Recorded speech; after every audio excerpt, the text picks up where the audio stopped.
Amén. Esa es nuestra oración, hermanos, que podamos ser edificados, que podamos crecer en contemplación de nuestro Señor y que podamos experimentar inclusive su salvación. Vamos a continuar nuestra travesía a lo largo del libro de Éxodo, la serie que hemos titulado Un grandioso libertador. Y si se dieron cuenta en la lectura, aún nos encontramos en las faldas del monte Sinaí, y aquí nos vamos a quedar hasta el final del libro. El pacto, mis amados hermanos, acaba de ser ratificado entre Dios y el pueblo de Israel. Los términos de la relación con Dios ya han sido establecidos. El pueblo de Dios había sido llamado por la gracia de Dios a una nueva vida que es el resultado de la gracia de Dios, del favor de Dios manifestado en su pueblo.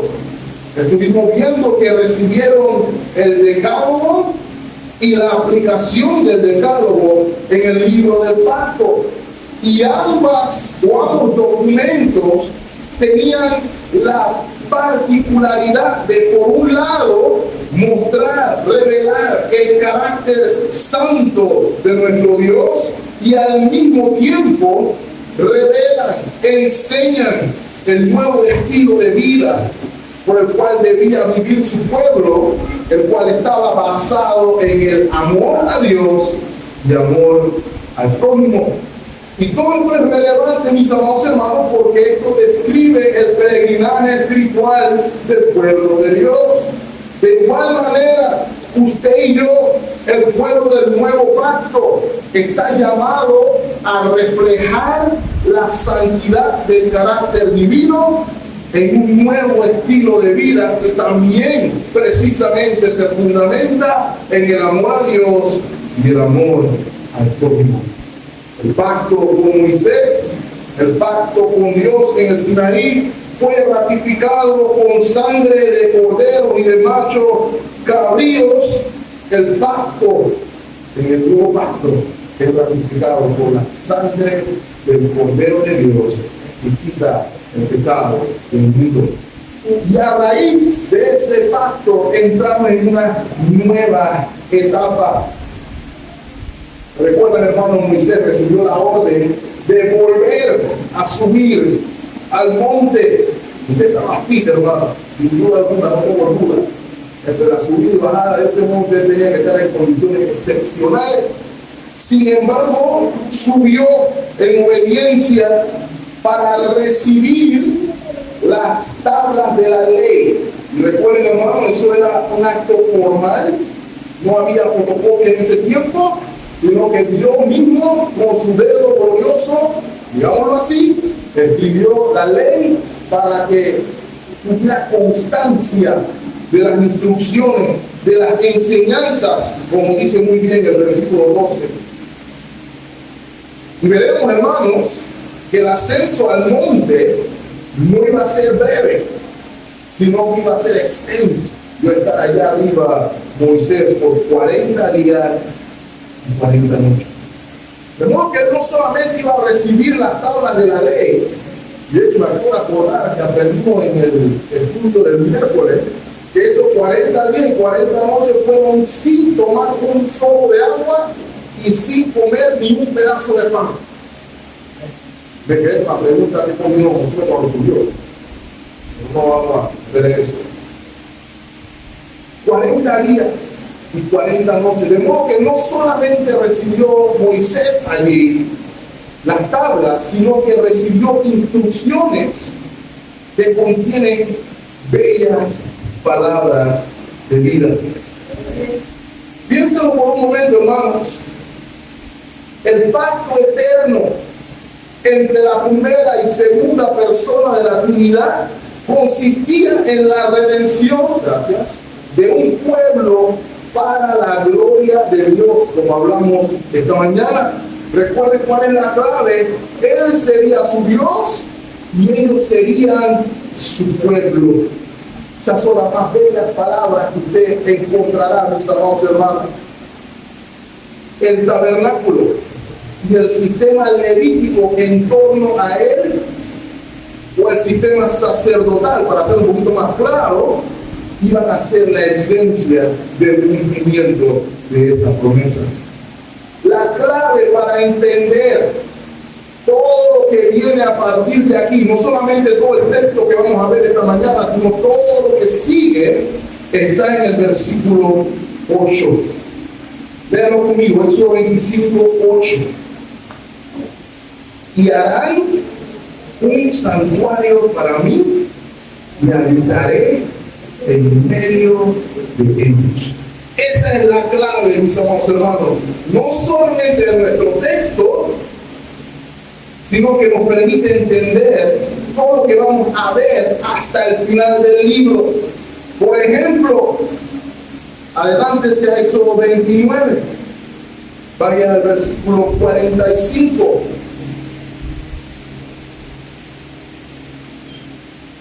Dice: y habitaré entre los hijos de Israel, y ahí está la frase, y seré su Dios. Versículo 46, y conocerán que yo soy Jehová, su Dios, que los saqué de la tierra de Egipto para habitar en medio de ellos. Yo, Jehová, su Dios. Les digo más, mis amados hermanos, las implicaciones van inclusive más allá del Antiguo Testamento, hasta el último libro de la Biblia, recordándonos que la aplicación de lo que vemos aquí está directamente ligada a nosotros. En la visión del Apocalipsis, en el capítulo 21, lo pueden ir buscando, Juan ve cielo nuevo y tierra nueva. Y note lo que dice el versículo 3 de Apocalipsis 21.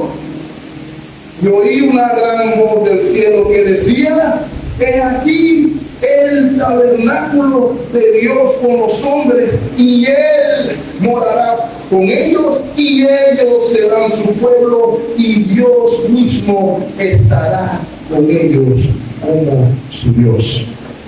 Esa es la referencia, esa es la clave de toda esta porción.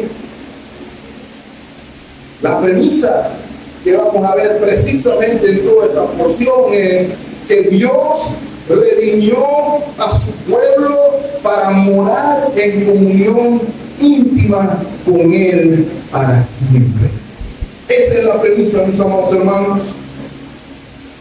Quiero recordarles algo, porque el hermano Emilio nos lo recordó esta mañana.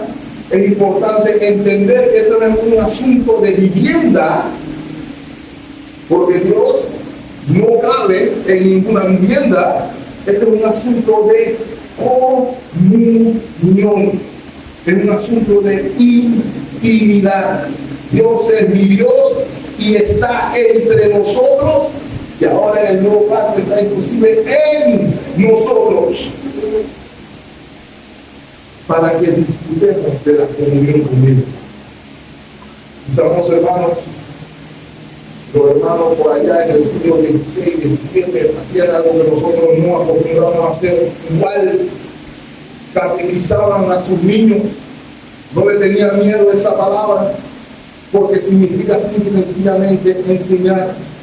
Y el catecismo menor de Westminster, la primera pregunta, ya se lo he dicho, hermanos, la pregunta hecha para enseñar a los niños es: ¿cuál es el fin principal de la existencia del hombre? Y el hermano Emilio nos lo recordó esta mañana. El fin principal de la existencia del hombre, debían responder los niños, es glorificar a Dios. Y no termina ahí. Es el problema, que algunos pensaban que ese glorificar a Dios significa hacerse un esclavo sufriente por Dios. Pero significa, hermanos, glorificar a Dios y disfrutar de Él para siempre. Porque la gloria de Dios repercute siempre en el beneficio del hombre.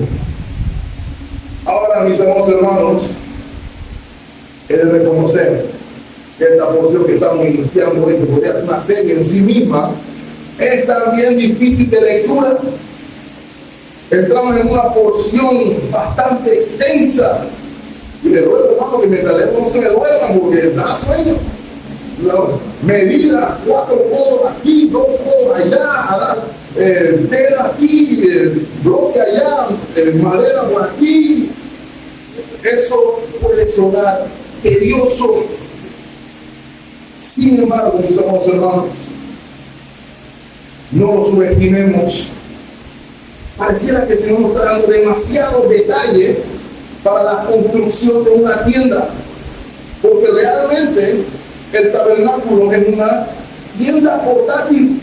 ¿Por qué el Señor está dando tantos detalles para esta estructura? Yo he visto tiendas de campaña en Luis, yo he visto tiendas de campaña en cualquier lado. ¿Cuál es el punto o cuál es la bulla con esta tienda particularmente?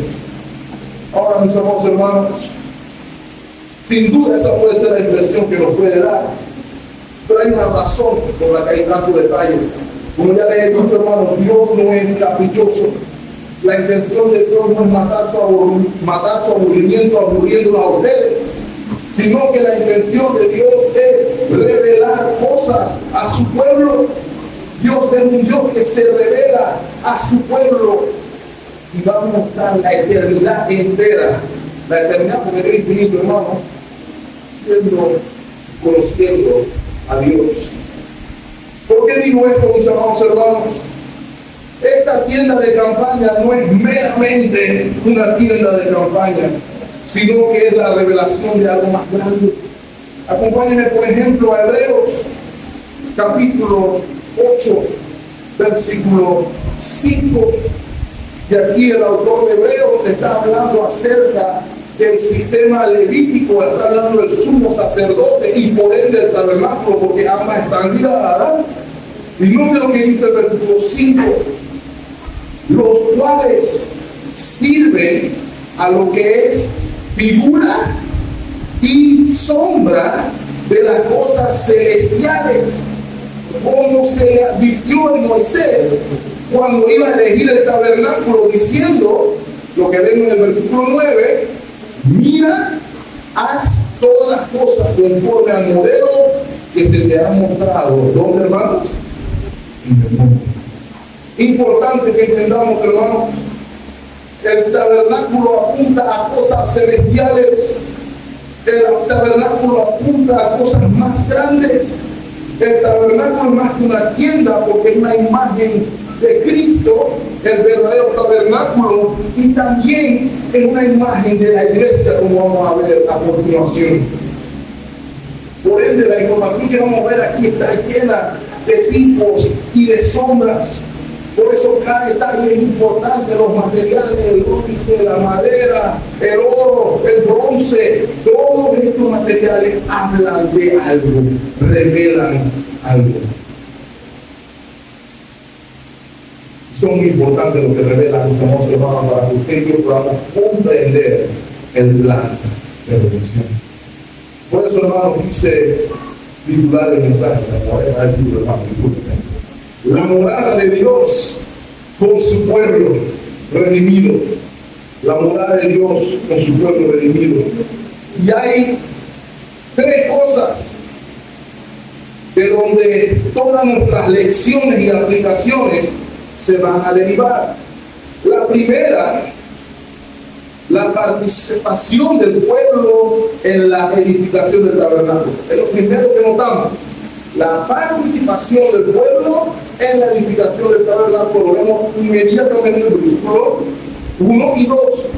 Lo segundo, los materiales utilizados en la edificación del templo, versículo del 3 al 7, y la manera en que edificarían el tabernáculo, versículo 8 y 9. De las 3 cosas que con el favor de Dios podamos ver y que podamos sobre todas las cosas ver a Cristo en medio de todo esto. Lo primero, mis amados hermanos, es importante notar aquí la participación del pueblo en la edificación del tabernáculo.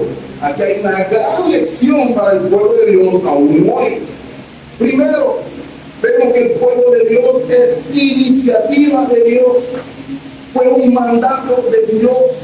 No se le ocurrió a Moisés, no se le ocurrió a Aarón, no se le ocurrió a ninguno de ellos, sino que es expresamente mandato de Dios. Por tanto, tanto su diseño como su financiación es prerrogativa divina. Miren lo que dice el versículo 1. Jehová habló a Moisés diciendo, esta es palabra de Dios. Número 2, di a los hijos de Israel que tomen para mí, que es importante, cuidado ahí, para mí ofrenda de todo varón que la diere de su voluntad, de corazón, tomaréis mi ofrenda. De lo que raya, acuérdense de rayar esos mil ahí, esos artículos posesivos, porque son importantes para entender lo que se está dando aquí. Y no que mis amados hermanos, ¿cuál es la premisa inicial que observamos? Que Dios pudo, si hubiera querido, hacer así, y ahí había un tabernáculo con aire acondicionado por dentro y por fuera, estacionamiento de 100 playas para camellos, si Dios hubiera querido. Sin embargo, él dijo, recojan la ofrenda, ya en el tabernáculo. O sea, hermano, que inmediatamente observamos que el diseño de Dios para el avance de su reino está en el bolsillo de sus hijos. Por la voluntad de Dios. Es lo que estamos observando inmediatamente aquí.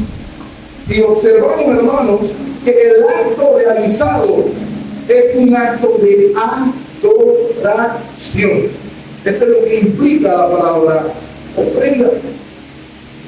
No debe serlo en este caso, sino de lo que había como posesión de los hijos de Dios. Dios hizo partícipe a su pueblo de la construcción de su morada. Fue la voluntad de Dios de que ellos participaran de esto en un acto de adoración. No, hermano, no era meramente una recolecta. Esto no es una vaca como hacen los pelados, queremos ir o queremos comprar helado como hacíamos antes algunos de los vecinos de mi área, vamos a comprar, vamos a hacer la vaca y vamos a comprar. No, mis amados hermanos, era mucho más que esto, porque tenía el propósito de adorar. ¿Y a qué me refiero con esto, hermano? Aquí es la parte de los posesivos.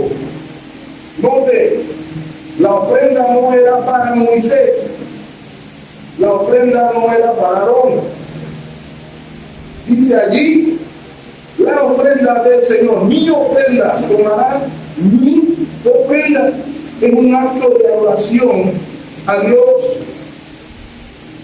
Ahora, hermanos, ahora es importante notar la naturaleza del acto de adoración. Tenía que tener una característica, y lo vemos ahí mismo en el versículo 2. Tenía que ser una ofrenda voluntaria. Ese es el detalle allí. Lo que denota la característica, la naturaleza de la ofrenda era voluntaria. Valga la redundancia. Literalmente el texto está diciendo ahí alguien movido o impulsado por su corazón.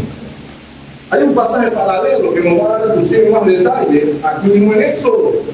Adelante hacia el capítulo 35, ya que después que pasó el incidente del becerro de oro, todo el problema, y dice, bueno, vamos a comenzar de nuevo. ¿Ok? Entonces, en el versículo 5 del capítulo 35, vemos la misma instrucción. ¿Cuál es? Tomar de entre vosotros ofrenda para Moisés. Dice ahí, para Jehová. ¿Con qué actitud? ¿Con quiénes? Todo generoso de corazón. La traerá Jehová, oro, plata, bronce, etcétera, etcétera, etcétera. La actitud aquí que se nos describe, mis amados hermanos, es la actitud de generosidad de corazón.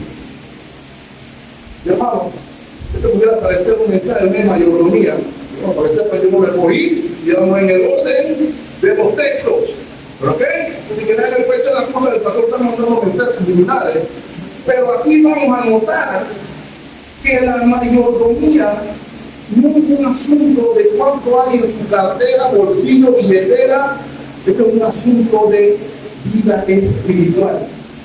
Es un asunto de espiritualidad. Lo que aprendemos aquí, mis hermanos. La ofrenda aquí no era pago para obtener algo, no era una transacción de negocio, porque es importante notar, ¿no?, como algunos enemigos de la causa divina, por lo cual algunos blasfeman, que tratan de hacer negocio con la palabra de Dios, personas que agarrarían pasajes como este: siembra aquí para el ministerio y el Señor te va a dar X, Y, Z. ¿Okay? Se aprovechan de la nobleza de muchas personas con su pasaje perfecto para eso. ¿Okay? Pero el punto aquí es que es al revés. En virtud de lo que Dios ha hecho, el pueblo de Dios respondía por gracia y por paz.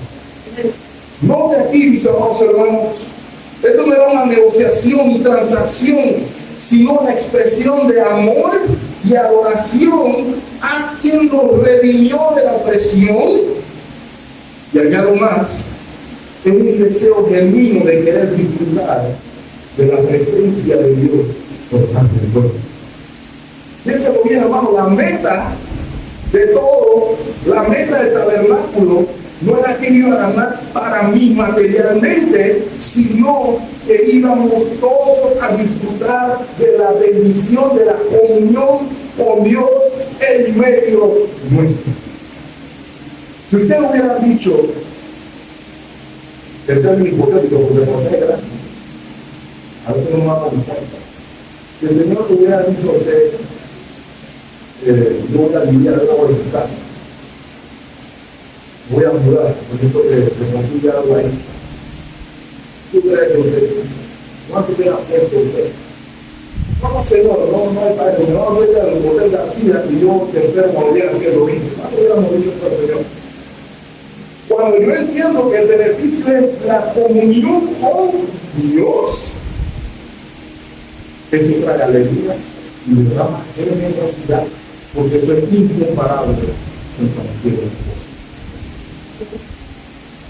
Por eso les digo, hermanos, miren lo que dice el Salmo 110, versículo 3, Salmo mesiánico, por cierto. Dice David, dijo el Señor, a mi Señor, esto es referencia a la segunda persona de la Trinidad, nuestro Señor Jesucristo: siéntate a mi diestra hasta que tu enemigo sea, etcétera, etcétera, etcétera. Pero note lo que dice el versículo 3, que es lo que quiero llamar su atención, hermano. Tu pueblo se te ofrecerá como, hermano, a regañadientes, con gruñir de dientes. Se ofrecerá voluntariamente en el día de tu poder, en la hermosura de la santidad. Desde el seno de la aurora tienes tú el rocío de tu juventud. Voluntariamente nos entregamos a Él en virtud de lo que Él ha hecho por nosotros.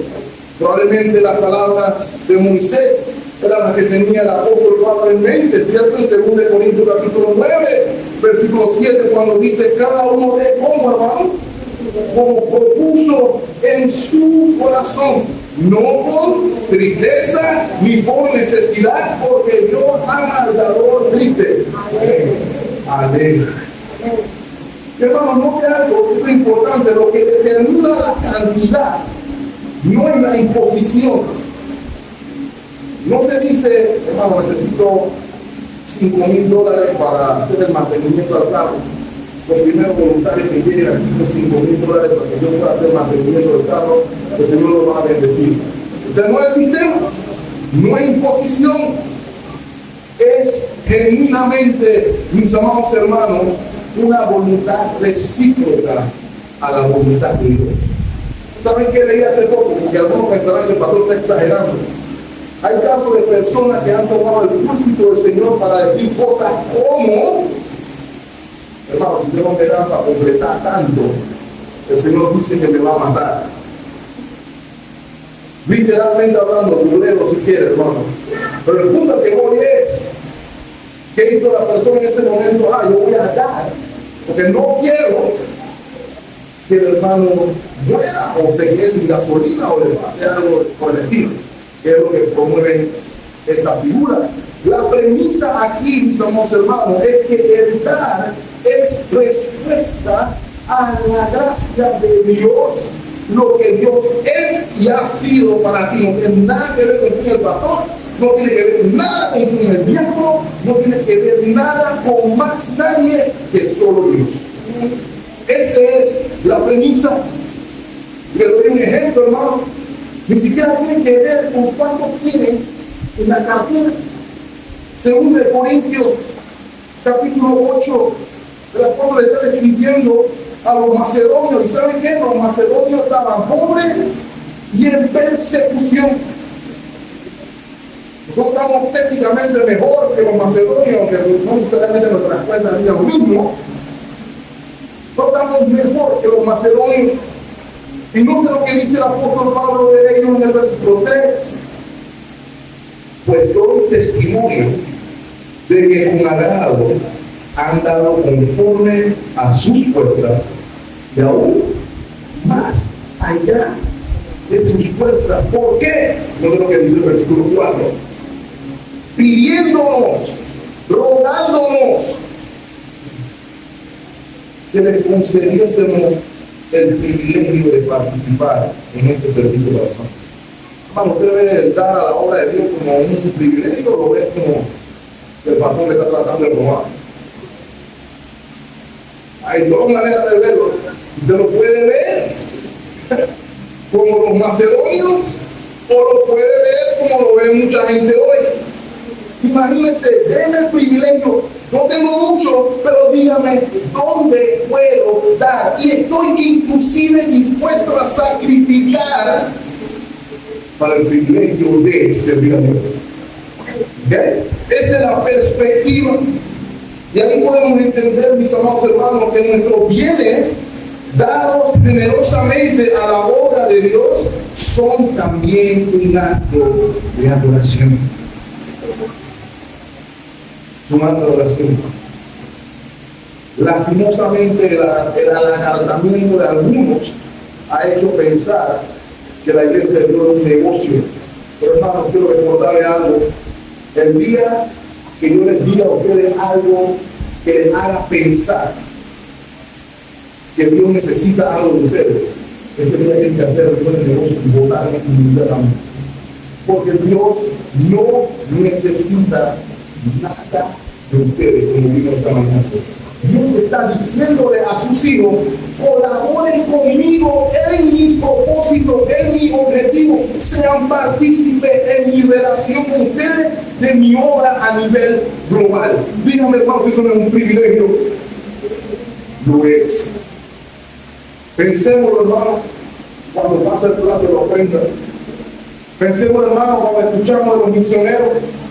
Pensemos, hermano, cuando pensamos en respecto a la obra de Dios en general. Permítame citarle a Matthew Henry. El mejor uso que podemos dar a nuestra riqueza mundana es honrar a Dios con ella en obras de piedad y caridad. Debemos preguntar no solo qué debemos hacer, sino qué podemos hacer por Dios. Ahora, ¿por qué digo esto, hermano? Es importante que usted y yo recordemos: el tabernáculo es más que una tienda de campaña, sino es una sombra que apunta a realidades mayores, nos apunta a Cristo y a la iglesia. Está hablando del tabernáculo acerca de nosotros. Lea conmigo, por ejemplo, Efesios capítulo 2. Disculpen, Efesios capítulo 2, versículo 19. Dice la palabra del Señor: así que ya no sois extranjeros ni advenedizos, sino conciudadanos de los santos y miembros de la familia de Dios. Hay un estado previo y hay un estado nuevo. Ahora no del versículo 20, porque ahora cambiamos a la idea o a la analogía de un edificio edificado sobre el fundamento de los apóstoles y los profetas, siendo la piedra principal, ¿quién? Jesucristo mismo. Muy importante, versículo 21, en quien todo el edificio, bien coordinado, va creciendo para hacer ¿qué cosa? Templo santo en el Señor. El templo portátil, el tabernáculo. El templo fijo, el templo de Jerusalén. La idea, la iglesia. Usted y yo, mis amados hermanos, los que hemos sido lavados por la sangre del Cordero, los que éramos extranjeros y que ahora hemos hecho santos, conciudadanos de los santos y miembros de la familia de Dios, somos el templo del Señor. Versículo 22, en quien vosotros también sois juntamente edificados para morada de Dios en el Espíritu. De modo, hermanos, que el cuerpo de creyente, no en las cuatro paredes, es importante entenderlo, es morada de Dios en el Espíritu. La iglesia es tabernáculo de Dios. Dios nos ha hecho partícipe de la edificación de su morada. De modo, hermanos, eso no solamente incluye el edificio donde se reúne la morada. Sí, hay que atenderlo. Sí, hay que cuidarlo. Sí, hay que dar para que esté bien. Pero eso también incluye toda la obra. Recuerden, hermano, en Mateo 28 se nos dice, por tanto, y de hacer discípulos a todas las naciones, bautizándolos en el nombre del Padre, del Hijo y del Espíritu Santo. ¿Y saben, hermano, que hacer eso cuesta? Claro. Ese es el punto que hay que tratar de entender. Que la luz se mantenga encendida, que los abanicos sigan mirando. En el caso de nosotros, el internet, etcétera, etcétera, etcétera. Todo eso tiene un costo en favor de la obra. Pero el Señor nos ha hecho partícipes de eso mismo. El amor a las misiones se desprende del ser partícipe de la obra.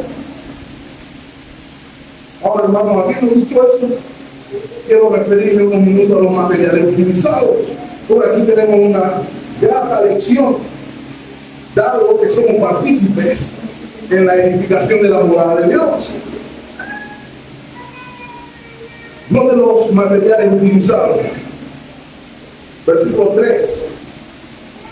Esta es la ofrenda que tomaréis de ellos: oro, plata, cobre, azul, púrpura, carmesí, lino fino, pelo de cabras, pieles de carnero, teñidas de rojo, pieles de tejones, madera de acacia, aceite para el alumbrado, especias para el aceite de la unción. Todo eso son las oraciones, ¿cierto? El incienso, la oración que llega con olor fragante. 7. La indumentaria del sacerdote: piedras de ónice y piedras de engaste para el efod y para el pectoral del sacerdote. Ahora, hermanos, sin duda alguna, hay varios tipos de sombra en los materiales también. Y mi intención hoy no es que lo veamos todo, pero si se dieron cuenta, el tabernáculo comienza a ser descritas las instrucciones de adentro para afuera. ¿Ok? Y vamos a ir viendo los elementos que constituyen el tabernáculo, y ahí veremos más o menos mejor las implicaciones de los elementos o los materiales. Sin embargo, mis amados hermanos, yo quisiera llamar hoy su atención al valor de los materiales. Los materiales van en un orden de más valioso a menos valioso.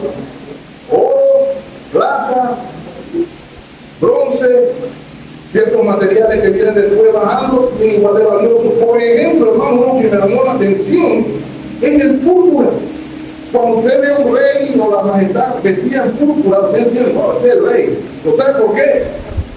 Porque esa tinta morada costaba un billete. No cualquiera podía estar vestido morado en ese tiempo. Cuando yo estaba pelado, yo le decía a mi papá, cuando yo una Michael Jordan, en la época, ¿no? Zapatos que todavía se venden y están arriba de $200 algunas. Mi papá nada más me miraba y se reía. Agárrate tu cobra, hijo, no molestes. Y cuando yo veía a alguno de mis amiguitos ahí con una llora, yo decía, oh. Bueno, cuando alguien llevaba morado en esos días, hermano, esa persona tenía chingüí. Por ejemplo, el tinte se sacaba de un molusco. Sí, había que meterse al mar, sacar el molusco, y de la baba que sale de abrir el caparazón sale el tinte. Pero para que tengan una idea, hermano, 1.4 gramos 1.4 gramos de tinta requerían por lo menos 12,000 de esos moluscos. Para que se hagan una idea de la proporción. ¿Ok? Si hubiera sido para mí el traje morado, probablemente eran más de 12,000, probablemente estaría llegando como 100,000 por la yarda de tela que se iba a requerir para hacerlo. Pero el punto que quiero decirle con esto, hermano, que era valiosísimo, era costoso. ¿Ok? Ahora, hay dos lecciones que se ven ahí. Lo primero, habla de la provisión de Dios. Porque si usted piensa por un momento, los israelitas antes de llegar aquí eran esclavos. Nada más tenían una mano adelante y una atrás, técnicamente hablando. Pero el Señor prometió en su liberación que no se iban a ir con las manos vacías. Y vemos que no se fueron con las manos vacías, porque había pueblo de Dios con oro, plata, bronce, púrpura, azul, todos los colores, etcétera, etcétera, etcétera. De modo que Dios tiene su promesa y Dios siempre provee para su pueblo. Lo que nos falta a nosotros a veces es fe, así como le faltó al pueblo de Israel. Es lo primero que vemos aquí. Lo segundo que notamos aquí, mis amados hermanos, que usted y yo estamos llamados a servir al Señor con lo mejor que tenemos, con lo mejor que Él nos ha dado para poner a su disposición. Porque alguien puede haber dicho, bueno, yo tengo oro aquí, pero yo voy a dar una oveja. El Señor está pidiendo. De modo que el Señor aquí está poniendo a prueba dónde está nuestro corazón hacia Él. Ahora la pregunta puede ser válida, pero pastor, no tengo púrpura por ningún lado, todo viene negro en la casa o blanco, no tengo nada de eso que usted está mencionando ahí. Pero note, hermano, que el acto era voluntario y había cosas de diverso valor, o sea que Dios está diciendo a su pueblo que operen con la obra con lo mejor que Dios le ha dado. ¿Okay? Puede que yo no tenía púrpura, pero yo tenía un hacha, así que yo iba donde estaba el árbol de acacia. ¡Plá! Aquí está, Señor, mi donación para el tabernáculo, y para Dios valía igual. Señor, yo tengo oro, pero tengo una ovejita. Ahí está, piel de oveja se necesitaba, piel de varios animales se necesitaba. O sea que todo el pueblo, conforme a como Dios le dio, podía participar. ¿Por qué, hermano? Porque es un privilegio. Y Dios no quería que nadie se quedara por fuera. ¿Quién dijo que la obra de Dios nada más para los ricos? La misma los macedonios. Todos podemos participar conforme a lo que el Señor nos ha dado. Luego que el Señor nos dé el corazón macedonio, hermano, porque yo conozco nuestras limitaciones, pero nuestro Dios es mayor que nuestras limitaciones. Es importante notarlo. ¿Saben que hay una tercera lección que se desprende de los materiales, hermano? Que Dios le da a todo el mundo. Y usted puede decidir cómo usa lo que Dios le da. Ya sea mucho o ya sea poco. Usted puede usar los bienes que el Señor le ha dado para la gloria de Dios, o puede usarlo para su gloria. Y el mismo texto le da un ejemplo. Mientras Moisés está allá arriba recibiendo las instrucciones, luego Señor, si está bien, este es el plano, muy bien. Allá abajo la gente decidió usar su plata para otra cosa. Aarón, hazme un becerro. Y Salomón, tráigame sus prendas. Y la gente iba a llevar sus anillos, sus prendas de oro, todo para que le hicieran un becerro, lo que Dios no pidió. Igualmente usted y yo hoy, mis amados hermanos, podemos utilizar lo que Dios nos ha dado para motivos que no traen gloria a Dios. Y usted lo sabe cuáles son, hermano. Y a veces no tenemos ningún problema, hermano, voy a decirlo, no tenemos ningún problema para el becerro, pero cuando nos llevan, mi hermano, tenemos que ayudar al hermano tal, de nuevo. ¿Por qué? ¿Hasta cuándo? Y ahí sí hay problema. Entonces, hermano, es intención de que comprendamos de que Dios nos ha dado para servirle a Él. Sin duda alguna, para suplir tus necesidades, para proteger a tu familia, cuidar a tu familia, pero para servirle a Él. No era mi hermano, no era mí, no era el hermano Ricardo, es a Dios.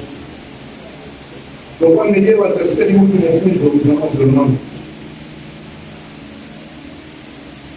La manera en la que iban a edificar el tabernáculo. Y de nuevo, hermano, aquí donde se encuentra el meollo de todo este asunto, versículo 8, y harán un santuario para mí y habitaré en medio de ellos. Mis amados hermanos, el tabernáculo iba a ser la morada del Señor, y el patrón de construcción no era ni voluntario, como ya dije al inicio, ni por iniciativa propia.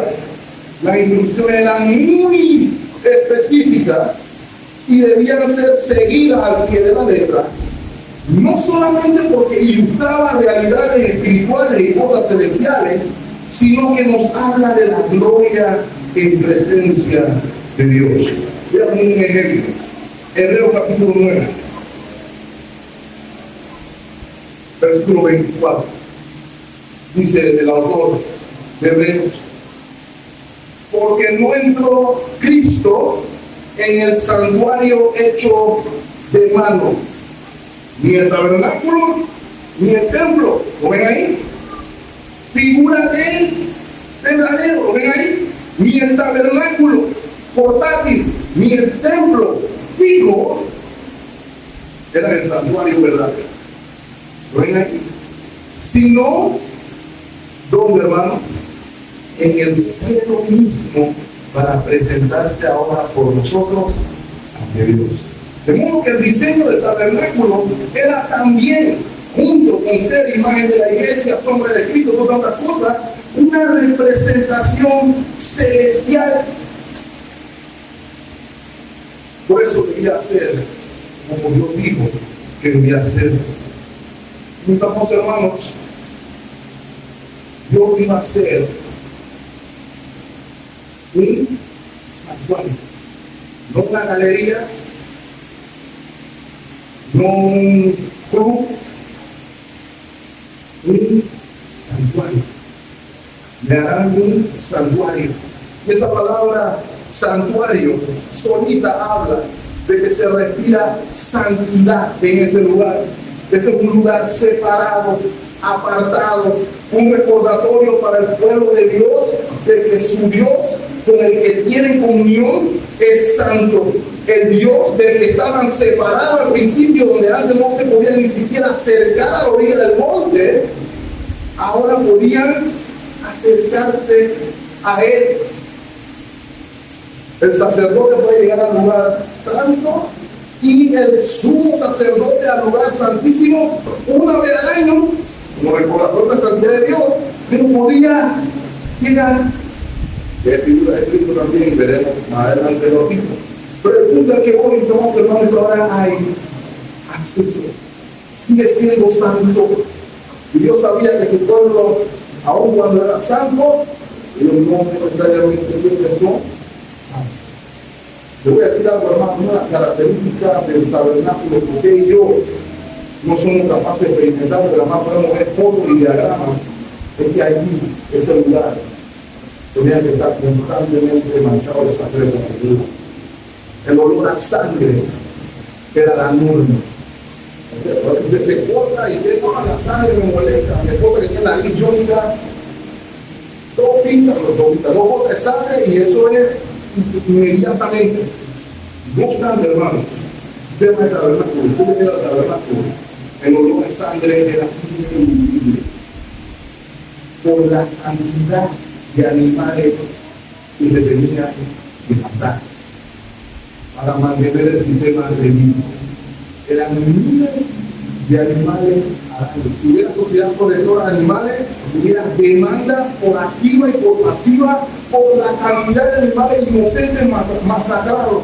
Pero ¿saben qué, hermano? Ese era el punto. ¿Cómo se siente usted cuando un perro atropellado a la calle? ¿No? Que veníamos, nos sentimos que veníamos con 4 esquinas, 4 perros atropellados a la calle. Uno se siente como que más, voy a ganar el pobre por 1 o 2. Pero ¿sabe qué nos está diciendo el Señor? Hermano, como un niño que requiere derramamiento de sangre, porque Él es santo. Eso es lo que debía recordar el santuario. El arca del pacto tenía un lugar preciso donde había que derramar sangre, recordatorio de que la comunión que usted tiene con Dios costó sangre. No se nos puede olvidar eso, mis amados hermanos. Un recordatorio de que Dios tenemos comunión con Dios, porque Cristo murió por nosotros. Eso es precisamente lo que celebramos en Semana Santa, ¿cierto? Algunos se quedan en los ramos y en los días específicos, pero hermano, recuerde que toda la pasión de Cristo, muerte y resurrección, fue para que usted pudiera decir que Dios es mi Dios y yo soy su pueblo y Él mora en mí. La más hermosa palabra que usted ha escuchado y escuchará jamás. Todo por Cristo. Es lo primero que vemos aquí, hermano. Eso es lo que nos debe recordar del santuario, que no estamos en cualquier lugar, sino que estamos en presencia del Dios vivo. Es por eso que nuestros abuelos y nuestros tíos nos decían que cuando entrábamos a la iglesia nos quitáramos la gorra, el sombrero, todo demás, pero no estaban entendiendo que el problema no necesariamente son las 4 paredes, sino en que tenemos que reconocer que estamos siempre delante de un Dios santo. Y el problema con esa lógica era de que todo el mundo se preparó para santidad en las 4 paredes. Todo el mundo viene aquí bonito, y arregladito, y peinadito, y sacado, y formatado, algunos, etcétera, etcétera, etcétera. Y aquí, inclusive cuando a alguien se le salió una mala palabra, no, perdónenme, no fue intención. Pero allá afuera. Y la premisa de santuario, hermano, era que Dios no solamente estaba en el monte ahora, sino que a donde fuera que el pueblo iba, allí estaba Dios, y es igual con usted y conmigo hoy. Usted va para el baño, sépalo. Dios está allí. Usted está oculto en su internet usando todo, VPN y toda clase de modo incógnito y todas las cuestiones. Dios está allí. Usted está maquinando contra el hermano o la hermana. Dios está allí. Donde sea que usted vaya, eso es lo que significa la presencia de Dios en medio de su pueblo. Y aquí dice usted, hermano, eso da alegría, pero también nos da un santo temor reverente. Al menos debe darlo. El problema que tenemos muchos de nosotros que ya no hay temor de Dios. Y el tabernáculo era recordatorio, hermano. Piénselo por un momento. Que Dios es mi papá, y yo es mi papito, y yo le agarro la barba, y yo le hago lo que digo. Ojo con ese entendimiento, hermano. El sumo sacerdote tenía que entrar al lugar santísimo con una soga amarrada, hermano. Una soga, hermano. Si se estaba demorando mucho y no salía, ¿quién es el que sigue? Dios no deja de ser santo para que usted lo llame papá. Dios lo hace a usted santo para que lo llame papá. Nunca olvidemos ese detalle. Lo segundo que nos enseña De nuevo, un santuario, no un club. Los seguros nos enseñan, mis amados hermanos, la manera en la que se debía hacer todo. Versículo 9.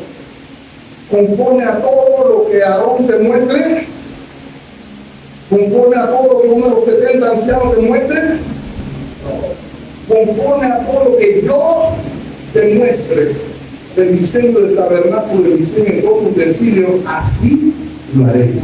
¿El tabernáculo de quién es? De Dios. La morada es de Dios. Y Él dice cómo es su morada. Es Él que lo dice, mis amados hermanos. Dos lecciones. La primera, que a veces nos cuesta entenderlo, que a mi manera no funciona con Dios. A mi manera puede funcionar en mi casa, y eso no necesariamente significa que está bien. Pero a mi manera no funciona con Dios. A Dios se le adora como Él quiere que se le adore. La comunión con Él es en los términos que Él dispuso y Él quiere. Si no, pregúntale a la Biblia bíblica. Después le digo, 10 veces, no llega allá. A la Biblia le dijeron, mira, ¿sabe qué? ¿Por qué estamos usando el incienso que Él estaba pidiendo aquí? Vamos a ponerlo más espiritual, vamos a hacerlo más santo. Creo que si le he hecho dos pintas de otra especie, va a ser más santo y más agradable para Dios. Yo no quiero darle la gloria a Dios, pero hay que Dios es como aburrido. Todos los días tenemos que oler la misma cosa. Y como todos los días tenemos que oler la misma cosa, tenemos que innovar. A los jóvenes no les gusta ese olor que tenemos aquí, tenemos que poner un olor que le gusta a los jóvenes. Este tipo de todavía. Así que la verdad que a mí me pusieron la nueva fragancia. Y esa fue la última historia que contaron. Porque lo que se acerca a Dios, nos acercamos a Él saliendo de Dios Santo. Mi hermano, usted puede decir, por eso es el sacerdote. Eso aplica a todos. Porque el Espíritu de Dios mora en usted.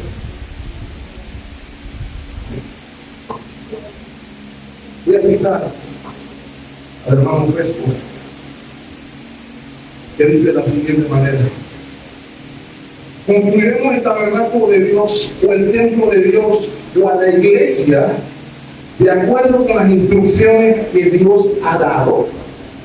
¿Lo construiremos en sabiduría humana o con los materiales que Dios predicó o prescribió, perdón? ¿Cuáles son? La predicación y enseñanza de la palabra, la enseñanza de Cristo y este crucificado, la administración de los sacramentos o la ordenanza, el bautismo y la cena del Señor y la oración ferviente. Cambiaremos la instrucción de los materiales que Dios nos dio para construir.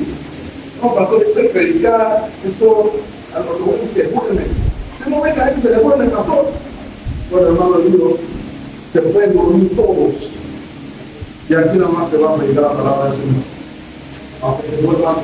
Vamos a poner películas, vamos a poner algo para que la gente se mantenga despierta, porque lo que Dios describió como instrumento para construir su iglesia es la palabra de Dios. Es esa, no hay otra.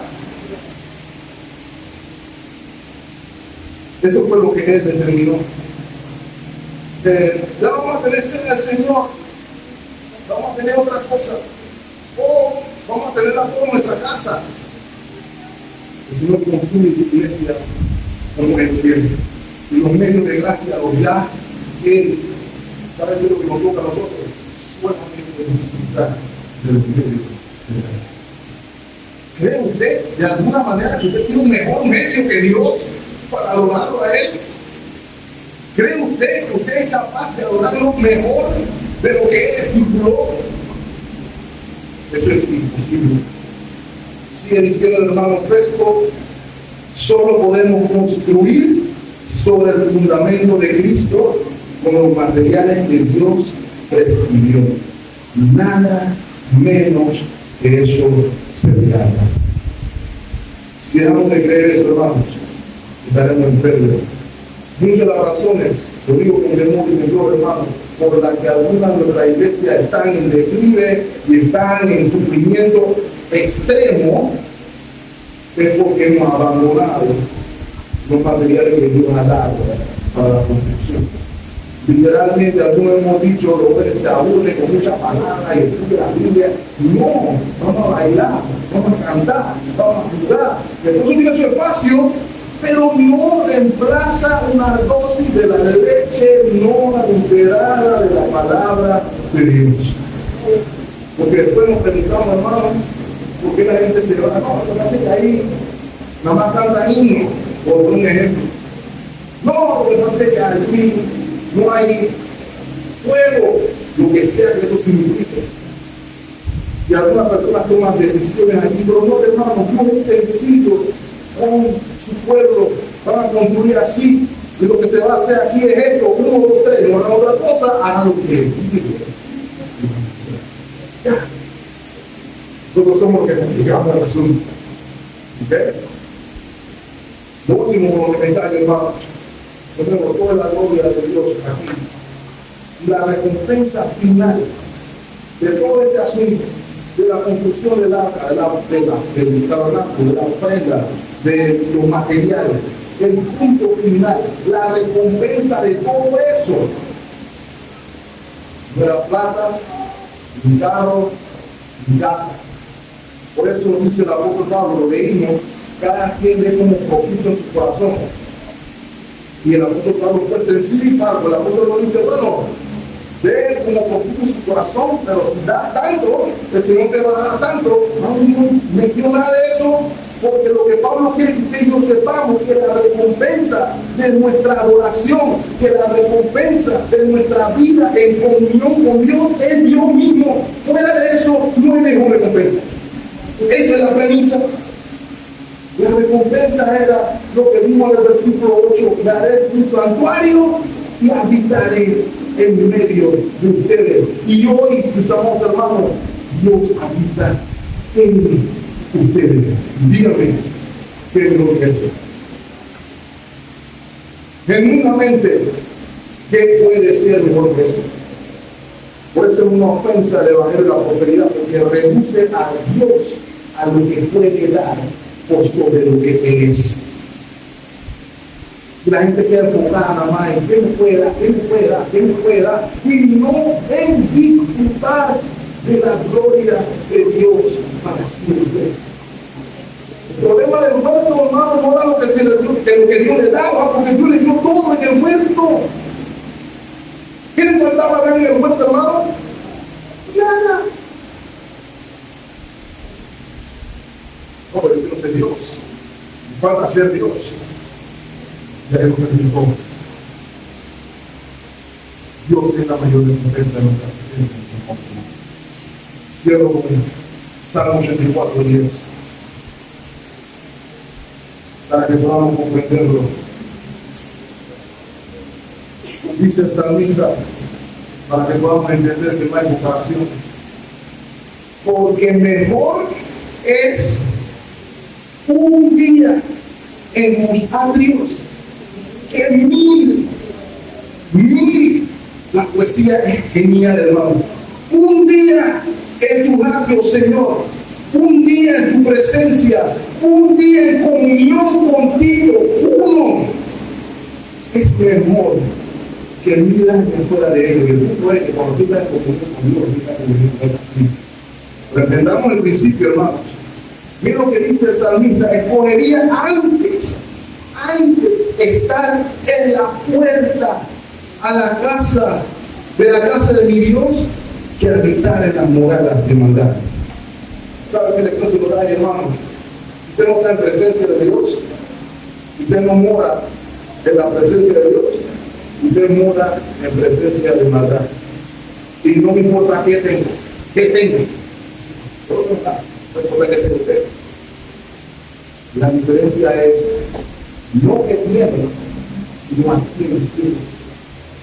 Y a veces algunos de nosotros, hermanos, la fe no lo hemos entendido. Reducimos nuestra alegría o felicidad a que tenemos y a que no tenemos, olvidando que no tenemos todo en Cristo. Eso es lo que nos está diciendo los salmistas. Salmo 140, 12. Dios te creó para tomar a su cargo la causa de él, afligido del derecho de los necesitados. 13. Ciertamente los justos alabarán tu nombre, los rectos morarán en tu presencia. Esto es de la vida de nuestros hermanos, es comunión con Dios. No me importa que le haya dicho alguno, lo que vamos a ver en el tabernáculo. No me importa que le digan en la escuela, no me importa que le digan en cualquier otro lado. El propósito de la vida es comunión con Dios. No importa desde cuándo, hermano. No quiere que esperar hasta que tengas 36 para disfrutar del gozo de la presencia de Dios. Hoy es el día de salvación, nuestro Señor. Hasta cuando me ponga vivo como el pastor, hoy es el día de salvación. ¿Sabe por qué? Porque el día de mañana no he cometido para nadie. Hasta el aire que respira hoy es prestado por Dios. Dios puede decir, se acabó. Todo se lo debemos a Él. Y estamos llamados, según enseña el tabernáculo, a vivir en comunión con Él y a participar con Él en su obra. Que Señor lo bendiga finalmente. Señor, de cuenta, estemos orando. Amado Señor, gracias por tu palabra. Gracias por recordarnos la más bella palabra de que tú eres nuestro Dios y nosotros somos tu pueblo. Y que podamos reconocer que Cristo en nosotros es la esperanza de gloria. Gracias a Dios por tu misericordia. Gracias por Cristo, a quien celebramos de manera particular en estos días, quien se encarnó, sufrió, padeció muerte de criminal, muerte de maldición, para que los que verdaderamente estábamos condenados a maldición fuéramos hechos bendición. Aquel que era rico, aquel que es rico y poseedor de todo, se hizo pobre para que en nuestra pobreza nosotros encontráramos riqueza.